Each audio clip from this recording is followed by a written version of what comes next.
สบายดีพ่อแม่พี่น้องวัตถุทุกคนเด้อมื้อนี้พากันมาตึกเบ็ดอีกแล้วช่วงนี้แม่นป้าได้2 โตพี่น้องช่วงนี้แม่นตึกป่าน้อยป่าเยลเวดน้อยปุ่นกิน2 โตเลยเรา2 โตภาพกันนี่บุญปลาเรือง ผู้ดีปิ่งทอดได้ซ้ำนี่กับตำบักถั่วบักแตงคงเนาะป้ากำลังกินเบ็ดมาเลยพี่น้องเอ้ยผู้ดีกินปลาซ้ำนี่เป็นจะได้พี่น้องเอ้ยไหลอยู่ว่าทางนี่โอเคอยู่ เอาไก่คุเรอเนี่ยติโตอันนี้กับฝีมือล้วนๆโอ้เบสสิโกหู เบสสิโกหูใส่เบิงทางนั่นหน้าปิดหนามาเบิงเป็นจังได้คนได้เมื่อวานนี่โทรหากันนะอยู่ได้หันกันนั่งบ่จะได้ทางนี้เข้าเอาเลยเอาดีก็มีตัวหนึ่งอยู่นี่โอ้พี่เพิ่นฝาดมาพี่มาเลยนั่งตึกเวทเด้อจะได้อายเฮาคอยเฮ็ดเบ็ดของเดี๋ยวคอยการเลยว่าอันบัวลงตึกสั่งมาเนี่ยใส่ฝีมือไผน้อนี่น้องฝีมือคอยมดนี่ฝีมืออายคอยด่วนๆนี่แต่ปลายูเรเวสพี่น้องเมฆไข่ได้ช่วงนี้ปลาเมฆไข่ยูเรเวสเมฆไข่บุญตึกเบ็ดอากาศซึมบ่ฮ้อนบ่หนาวร้ายนี่แม่นย่ำนี่แม่นย่ำปลายูโรเวสปลาใหญ่หันแม่นเบิดไปแล้ววิวทิวทัศน์ธรรมศาสตร์ออมแอมนี่กะงามได้พี่น้องเอ้ยพาลูกพาร้านมาดินแดนดินได้เพราะว่าเขาเจ้ามีห้องน้ำมีบนพักเขาเจ้ามาแคมปิ้งเงียงแล้วก็มีเวอร์แถวนั่นพุ่นแต่วัฒนยางไป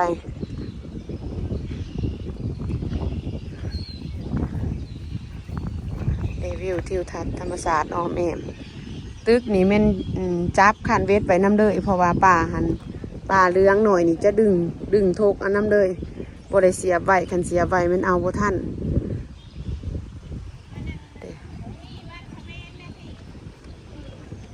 เอาไล่อีเดียโอ้เราสีน้ำหนาอีดีได้นี่หนามาน้ำล้างอายคนนี้ดีผู้เดียวแล้วอะไรนี่โอ้แล้วหลายเติบไปเนาะเนี่ยเราดึงผาบสองเป็นจะไหนโจได้บ่โจอุปกรณ์การกินไปพอถ้าโจเดินได้เลยมิดช่วงนี้อยากซิมิดพามล้างก่อนนี่ละอายเพิ่นก็เลยมิดผู้มาก่อนรุดแล้วบ่อายได้อีกเลยดึงเอา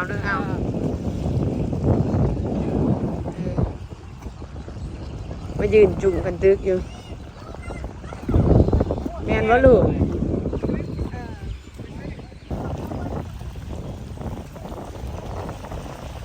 อากาศก็เริ่มแดดออกมาเลยเนาะจนว่าสิอันน้ำหมูทันเนาะโพสขั้นนั่นกินขั้นนี้โพสขั้นนั่นกินขั้นนี้แล้วสาวอยู่ไว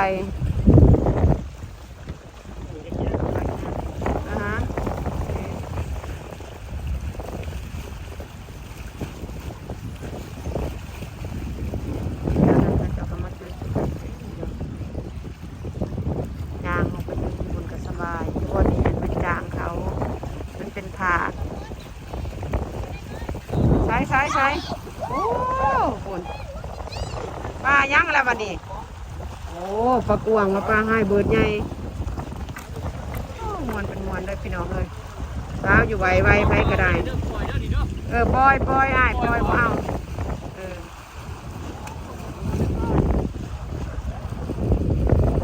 แผนกในเวทของนางปลากินเวทดึงมาใส่กันสาวอยู่ไวอยู่ไปก็ได้มวนร้ายมือนี่ไก่ปูดักคูเดอร์เครื่องคูเดอร์เครื่องคูแต่ละปูละคนบรรยากาศดีพี่น้องเลย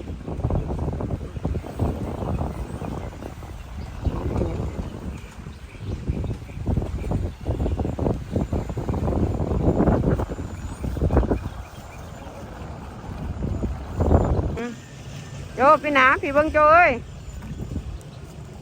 ไปเบิ้งหันโซ่เบิ้งโซ่แอนตีเบิ้งโอ้เยสฝนตกใหญ่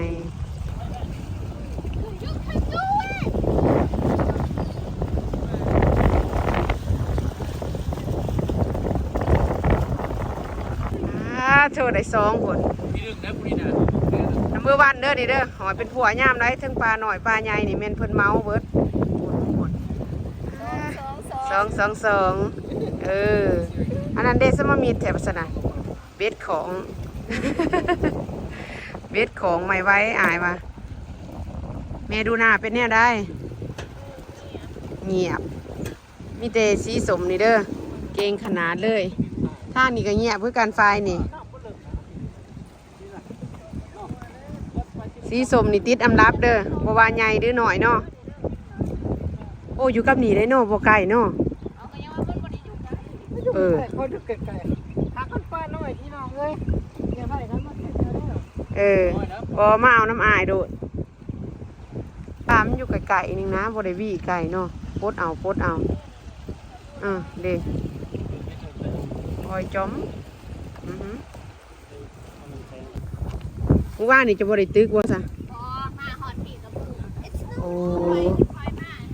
Customize, mommy. อืมเพิ่งเด้อได้ปลาตึกมื้อเช้าได้นี่เด้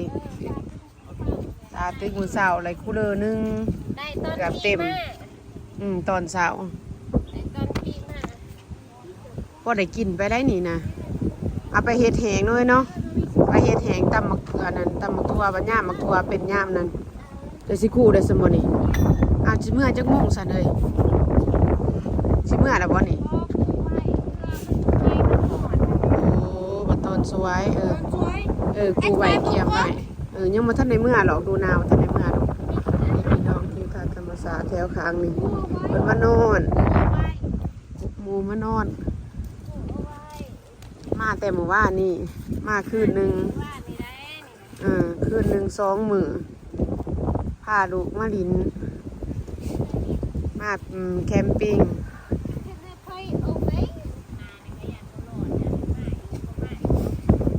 โอ้คือสิบ่หลอดอยู่บ่หลอดก็คือว่าต้องมาอีก คันว่าบ่หลอด บรรยากาศอากาศมันดียามนี้เนาะก็สิอยากมาหั่นเดินเย็นอยู่บ่เพื่อสิพาถ้าจะเดินมานอนกับบ่จักถามทางเบิ่งย่างหั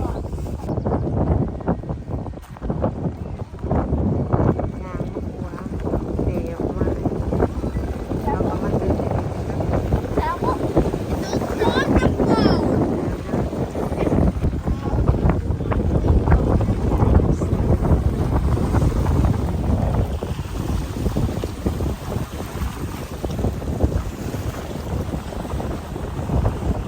คนลาวก็มาหลายกันเนาะ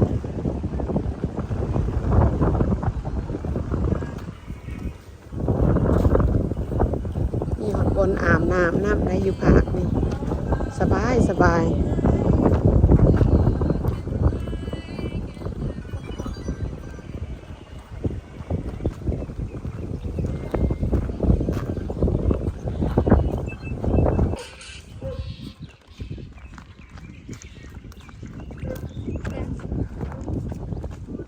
มีบอนเด็กน้อยดินอีก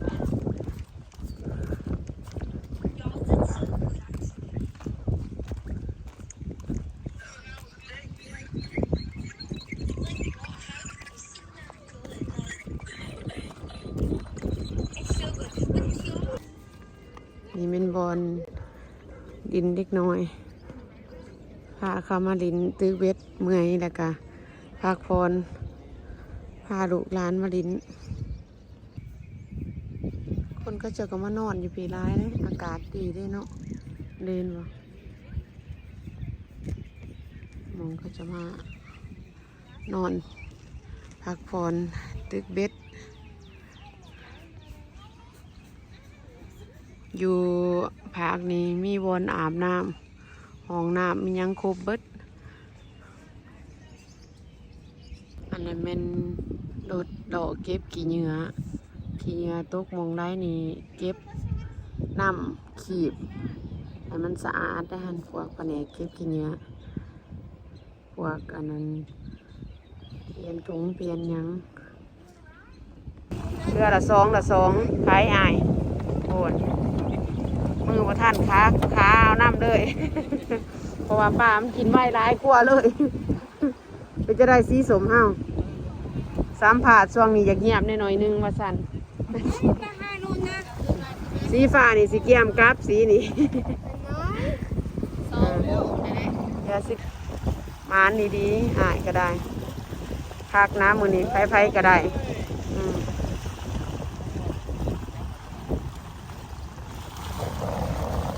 ยืนจุ่มกันอยู่หมองเดียวป้ามันมาอันต้งคันป้าอันนี้มาเป็นหมูก็ได้มาตึกไก่กันนี่ปลาขาวเนาะปลาเจลเวตโอ้ตัวบางใหญ่ซะเอ้ยอายได้อีกนะอายแล้วตั้งม่านเด้อตึกเวทนี่เด้อจนบ่ได้อยู่ได้กินเขากำลังว่าสิกินคักๆตักเขาบ่ได้ปลาดึงบันนั้นตักเขาบ่ได้ปลาดึงบันนั้นจนบ่ได้พักโอ้โถสองอีกได้นี่นะเนาะตัวบางใหญ่มวน มวนเด้อวันนี้มวนคัก มวนเด้อ มาเด้อมวนเด้อน้ำกันเด้อเราอะ นี่แหละเฮ็ดหมา มานดีๆเลยหันมานแต่เทะดูแลวเขาเห็นเนาะอันนี้เขาได้ยินเฮมาเนาะเนาะ พูดนะ เออ เมื่อก่อนคอยเต็ม ฮะ เอานี่เสี่ยว3คูลเลอร์